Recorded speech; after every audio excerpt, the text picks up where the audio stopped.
1932 पुणे।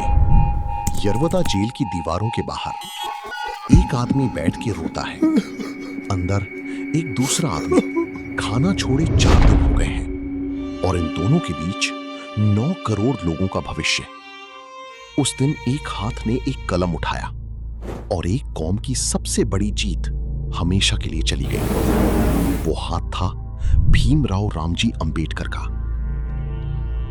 ये कहानी 2 महापुरुषों की नहीं है, ये कहानी 2 अलग विजन्स की है। एक विजन जिसमें इंडिया का फ्यूचर उसकी एंशिएंट ट्रेडिशंस में था, दूसरा विजन जिसमें इंडिया का फ्यूचर उसकी कॉन्स्टिट्यूशन में था। और इन दोनों विजन्स की सीधी टक्कर आज भी 2025 में चल रही है। मैं आपको आज एक ऐसी चीज दिखाऊंगा जो गांधी की कोई भी ऑफिशियल बायोग्राफी नहीं दिखाती। 1919 में गांधी ने अपनी खुद की कलम से लिखा था कास्ट सिस्टम के बारे में, और ये सुन के आप हैरान हो जाओगे। लेकिन इससे भी बड़ा सवाल ये है, क्या सितंबर 1932 में जो हुआ उसकी वजह से आज 2025 में भी दलित पॉलिटिशियंस मजबूर हैं?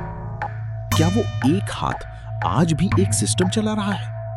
और एक आदमी था जिसने अकेले बिना किसी सपोर्ट के लंदन में ब्रिटिश एम्पायर से लड़कर एक पूरी कौम के लिए वो जीत हासिल की जो कभी किसी ने नहीं की थी। सबसे पहले एक चीज सीधा, गांधी एक कॉम्प्लेक्स इंसान थे। उनका व्यू टाइम के साथ बदला, लेकिन हम सिर्फ वही देखते हैं जो आज भी मैटर करता है। गांधी की 1916 से 1932 तक की पोजीशन कास्ट सिस्टम के बारे में। गांधी का मानना था कि वर्ण व्यवस्था इंडिया की आइडेंटिटी का हिस्सा है। 1919 में उन्होंने नवजीवन में लिखा, I believe that if Hindu society has been able to stand, it is because it is founded on the caste system. ये गांधी की खुद की कलम थी और अंबेडकर इस चीज से बिल्कुल अग्री नहीं करते थे। रुको, ये सुन के बहुत लोग अनकंफर्टेबल हो जाते हैं, गांधी के भक्तों के लिए और अंबेडकर के भक्तों के लिए भी, क्योंकि इतिहास इतना सिंपल नहीं होता जितना हम चाहते हैं। लेकिन सच्चाई सिर्फ सच्चाई होती है। 1930 लंदन, ब्रिटिश गवर्नमेंट ने 3 राउंड टेबल कॉन्फ्रेंसेस बुलाई इंडिया के फ्यूचर के बारे में। कौन वोट कर सकता है, कौन पावर में आ सकता है। अंबेडकर वहां गए अपनी कौम के लिए और उन्होंने ब्रिटिश गवर्नमेंट के सामने एक डिमांड रखी, separate electorates for depressed classes. ये क्या था? मतलब दलित लोग सिर्फ दलित कैंडिडेट्स को वोट करेंगे और दलित कैंडिडेट्स को जीतने के लिए सिर्फ दलित वोट्स चाहिए होंगे। पहली बार एक दलित नेता की जीत किसी भी अपर कास्ट ग्रुप पे डिपेंड नहीं होगी। ये रेवोल्यूशनरी था, ये रियल पॉलिटिकल पावर था। अगस्त 1932 ब्रिटिश पीआर रैमजे मैकडॉनल्ड ने कम्युनल अवार्ड जारी किया। अंबेडकर जीत गए। डिप्रेस्ड क्लासेस को 78 सीट्स सेपरेट इलेक्टोरेट्स के साथ 9 करोड़ लोग पहली बार रियल पॉलिटिकल रिप्रेजेंटेशन के साथ। और यहां लूप 1 का जवाब, वो आदमी जिसने 1919 में कास्ट सिस्टम को इंडिया की बुनियाद कहा था, वही आदमी सितंबर 1932 में यरवदा जेल में था और उन्होंने कहा, मैं तब तक खाना नहीं खाऊंगा जब तक अंबेडकर ये डिसीजन वापस नहीं लेते। फास्ट अनटू डेथ, एक आदमी का फास्ट जो दूसरे आदमी की पूरी कौम की जीत को खत्म कर सकता था। 24 सितंबर 1932 अंबेडकर ने साइन किया पूना पैक्ट।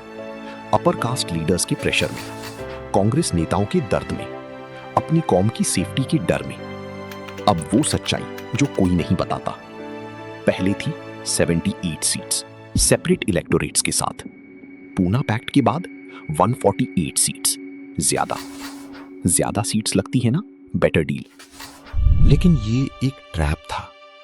पहले दलित कैंडिडेट्स को सिर्फ दलित वोट्स चाहिए थे जीतने के लिए। पूना पैक्ट के बाद दलित कैंडिडेट्स को जनरल कॉन्स्टिट्यूएंसीज में जीतना था। मतलब अपर कास्ट हिंदूज को खुश करना पड़ेगा। कांग्रेस के अगेंस्ट नहीं बोल सकते, अपनी ही कम्युनिटी के लिए सीधा नहीं बोल सकते। अंबेडकर ने बाद में लिखा, what Congress and Gandhi have done to the untouchables में। I was coerced into signing this pact. It was not a settlement, it was a surrender imposed upon मी।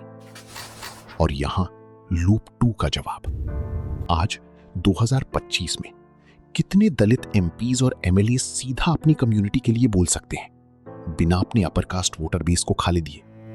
इस पूना पैक्ट में एक ऐसी स्ट्रक्चर बनाई जिसमें दलित पॉलिटिकल वॉइस आज भी कॉम्प्रोमाइज पे डिपेंडेंट है। ये सिस्टम आज भी चल रहा है और ये 1932 में एक फास्ट के प्रेशर में शुरू हुआ था। साथियों, ये सिर्फ 1932 की कहानी नहीं है, ये आज का सच है। आज भी रिजर्वेशन पर डिबेट होती है और दलित वॉइस को उस डिबेट में पेरिफेरल रखा जाता है। आज भी कास्ट बेस्ड वायलेंस की एफआईआर में डिले होती है। आज भी एक दलित आईएएस ऑफिसर अपनी ही कॉलोनी में घर नहीं खरीद सकता। इसका सीड कहां पड़ा था? अंबेडकर का विजन था एक ऐसा इंडिया जिसमें कॉन्स्टिट्यूशन सबसे ऊपर होगा, जिसमें एक इंसान की डिग्निटी उसकी जन्म नहीं, उसके राइट्स डिफाइन करेगी। गांधी का विजन था एक ऐसा इंडिया जिसमें अंदर से रिफॉर्म आएगा, विलेज बेस्ड, ट्रेडिशन के साथ मिलके। और वो आदमी जिसने अकेले ब्रिटिश एम्पायर और गांधी दोनों से टक्कर ली। 14 अक्टूबर 1956, नागपुर। 5 लाख लोग साथ खड़े थे। अंबेडकर ने हिंदुइज्म छोड़ दिया, बुद्धिज्म अपना लिया। उन्होंने पहले खुद को बदला, फिर अपनी कौम को एक रास्ता दिया। यह था उनका फाइनल जवाब। एक सिस्टम को रिफॉर्म करना नहीं, एक नया सिस्टम बनाना। साथियों, आज इस वीडियो के बाद एक सवाल अपने आप से पूछें। क्या इंडिया ने गांधी का इंडिया चुना या अंबेडकर का? और जो चुना, क्या वो सही था? साथियों, जो आज बताया ये किसी विकिपीडिया आर्टिकल से नहीं आया। अंबेडकर की खुद की लिखावट, गांधी की प्राइमरी डॉक्यूमेंट्स, पूना पैक्ट का ओरिजिनल टेक्स्ट, एविडेंस, सोर्सेस, सच। ये चैनल उसी सच्चाई के लिए है जो टेक्स्ट बुक्स नहीं बताते, जो कोई नहीं बताता। अगर आप उस सच्चाई के हकदार हैं तो हमारे साथियों में शामिल हो। सब्सक्राइब करो, सिर्फ उनके लिए जो सच सुनना चाहते हैं। अगले हफ्ते 1947 पार्टीशन की वो सच्चाई लाऊंगा जो किसी भी बुक में नहीं मिलती। 14 अगस्त 1947 की वो रात जिसके बारे में टेक्स्ट बुक्स ने सिर्फ 2 पैराग्राफ लिखे। तैयार रहना। और एक काम और, कमेंट्स में बताओ, गांधी या अंबेडकर, इंडिया का भविष्य किसके विजन में था? कोई जजमेंट नहीं, सिर्फ आपकी असली सोच।